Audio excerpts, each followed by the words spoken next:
Hi YouTube. What happens when you pour 2 quarts of heavy whipping cream into a bowl and then beat the holy living crap out of it? Good question, huh? Let's find out. So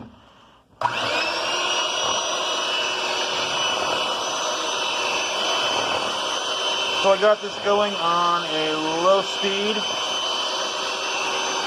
and what's happening is the very thin membrane that separates the fat molecules is starting to break down. As a result, it introduces a little bit of air, which causes it to foam up, and it causes the fat cells to slowly start to clump together.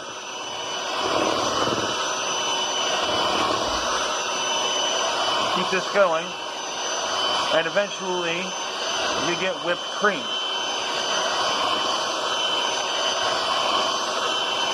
This is going to take just a little bit of time, so I'll show you what I'm talking about here in just a second.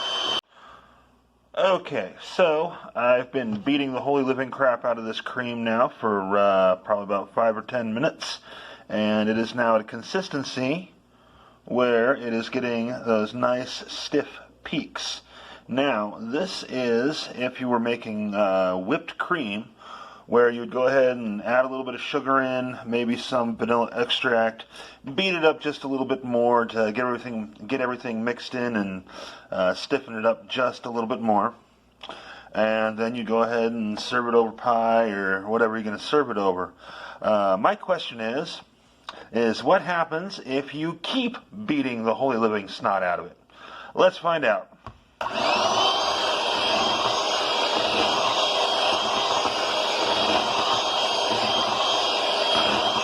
Once again, we are thoroughly smashing that thin membrane between the fat cells.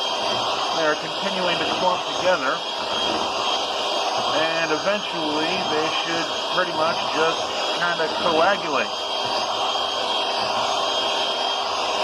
And once again, this is going to take just a little bit of time, so I'll be right back and show you what I'm talking about.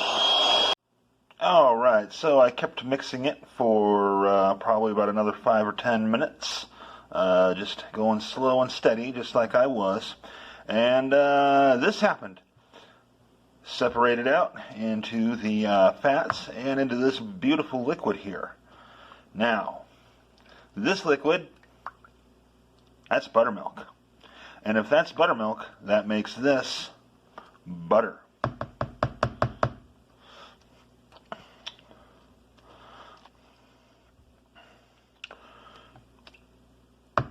Two quarts of the 36% heavy whipping cream, and just a little bit of thyme, and you get a decent amount of butter. Now, what we're going to want to do after this is go ahead and drain some of this liquid out. I'm going to keep the buttermilk, actually, because I'm going to be making some buttermilk biscuits and pancakes here in the future.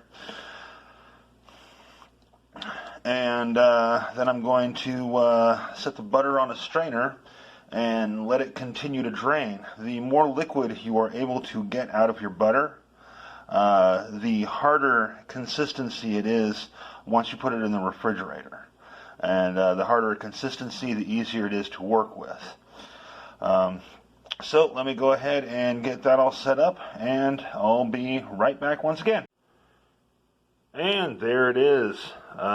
Once again, just probably about 20 to 30 minutes worth of beating the crap out of some heavy whipping cream, and you get not only butter, but some buttermilk too.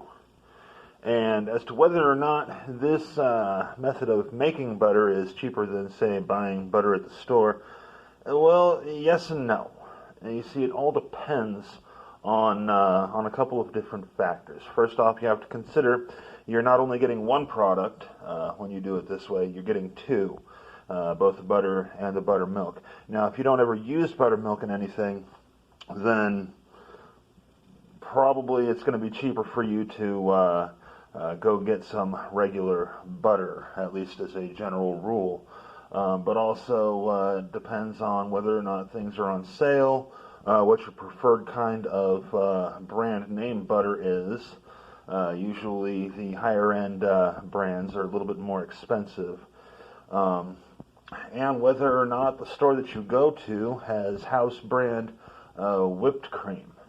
If it has house brand whipped cream, you can actually make this for relatively cheap. And I mean, you can see this big, huge mound of butter here.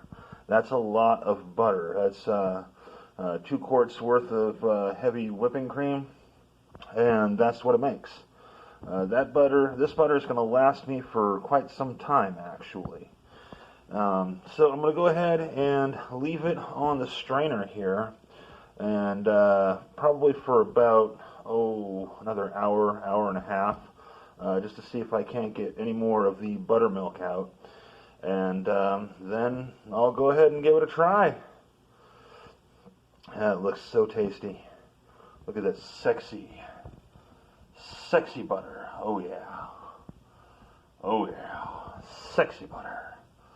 Sexy butter. Okay. I'm going to go ahead and sign off now. YouTube, I will be, well, I'm not going to sign off. What am I talking about? I'm going to eat some of this right before I sign off. Just so I know and you know that this sexy butter here is in fact really, really good. So I will see you in an hour to an hour and a half. After letting the butter sit for a little while in the strainer, I went ahead and put it in this bread loaf so that I have a nice convenient method of storing it in the refrigerator. It's very nice, soft, and spreadable right now, but hopefully it'll harden up in the refrigerator just a little bit. But first, the taste test. And what better thing to use than the bread I made just the other night?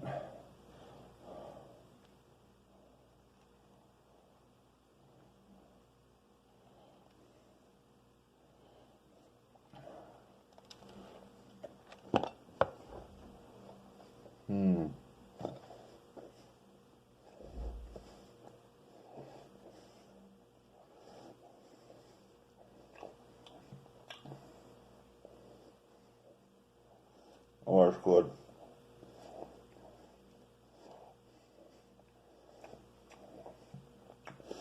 Butter.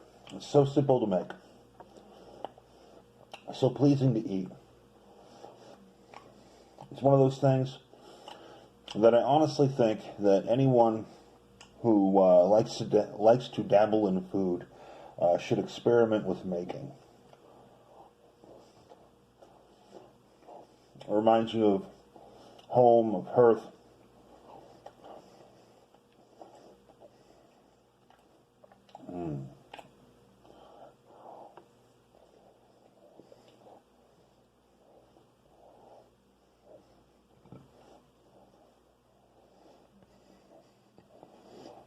Of all the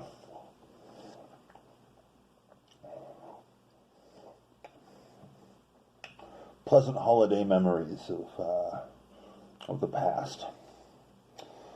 Well, if you like this video, go ahead and give me that big thumbs up and share, subscribe, etc., etc., etc. And stay tuned for more videos. I'm hoping to get back into drawing here pretty soon. I have a project idea that I'm going to be exploring as soon as I get some time to do this. I'm going to be stretching my theatrical legs once again, and I'm going to start working on some monologue videos, which hopefully should prove to be pretty enjoyable. But that's it for this video. Adios.